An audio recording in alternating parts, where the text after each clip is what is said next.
যাদের লজ্জা থাকে তাদের অল্পতেই শক্ত হয়ে যায়, আর যাদের লজ্জাই থাকে না তাদের বহুবার শক্তের মধ্যেও শক্ত হয় না। লজ্জাটা মানুষের এখন বহিঃপ্রকাশ করা দরকার যে আমি লজ্জিত অনুভব করছি। তো ফার্স্ট অফ অল লজ্জাটা অনুভব করতে হবে, তাহলেই যে কোনো অবস্থানই শক্ত বা নর্মাল তখনই আপনাদের কাছে তুলে ধরা সম্ভব। আমি সবসময় আমার নিজের বুদ্ধি এবং নিজের অবস্থানটা শক্ত করার চেষ্টা করি, সেটা আমি আমার রুটিনের মধ্য দিয়ে।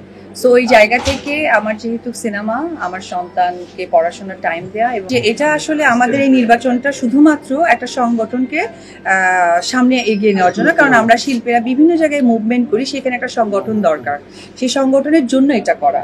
তার পেছনে যেটা আমাদের মূল লক্ষ্য সেটা হচ্ছে আমরা যেহেতু শিল্পী, কাজটাই আমাদের প্রাধান্য।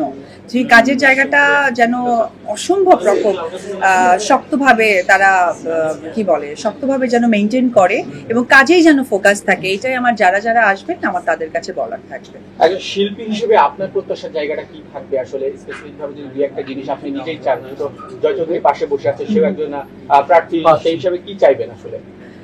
প্রথমেই বলবো সকলকে গুড উইশেস। এখানে হারজিত বলে কোনো কথা নেই, আমাদেরই পরিবারের মানুষ, হয়তো বা কেউ দায়িত্বে যাবে, কেউ দায়িত্বে থাকবে না, এটাই আসলে নির্বাচনের উত্তর হওয়া উচিত।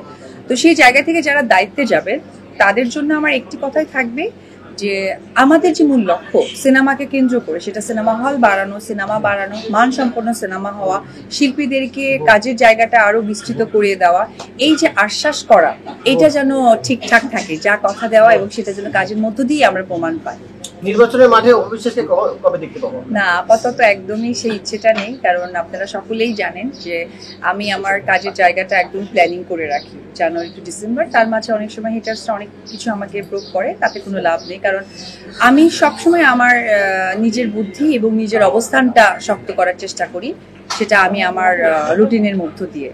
সো ওই জায়গা থেকে আমার যেহেতু সিনেমা, আমার সন্তানকে পড়াশোনার টাইম দেয়া, এবং আমার ছোট্ট একটা বিজনেসেও আমি নিজেকে যুক্ত করেছি, সর্বকিছু মিলে আপাতত নির্বাচন নয়।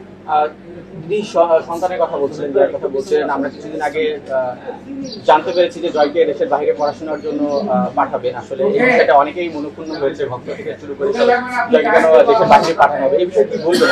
না, আমি ভক্তদেরকে বলবো আসলে মনোক্ষুণ্ণ হয়েছে 100% রাইট আছে তাদের, কারণ জয়কে অনেক ভালোবাসে।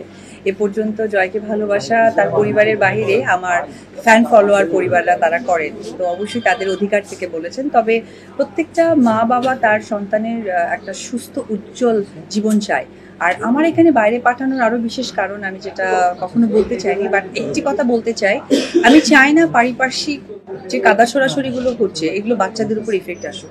আপনারা সকলেই দেখেছেন যে 70s থেকে এই পর্যন্ত আমি যতদিন অব্দি একদম ফুল ফেসে কাজ করেছি, ততদিন পর্যন্ত না মানে ইন্ডাস্ট্রির কথা নিয়েই আমাদের মনে হয় যে আপনারা কথা বলতেন বা কথা আসতো, কিন্তু এখন বিষয়টা একেবারেই কেমন হয়ে গেছে না, ব্যক্তিগত ছিল একটা সময়, এখন ব্যক্তিগত থেকে না মানে ব্যক্তি ঘর ডোর অব্দি চলে গেছে। তো এটা আসলে আমি শিল্পী হিসেবে খুবই লজ্জিত, কারণ এটা আমাদের চাওয়া না, কারণ দর্শকরা আমাদের কাছ থেকে ভালো কিছু শিখবে, ভালো কিছু জানবে, এটাই আমাদের কিন্তু দেখানো।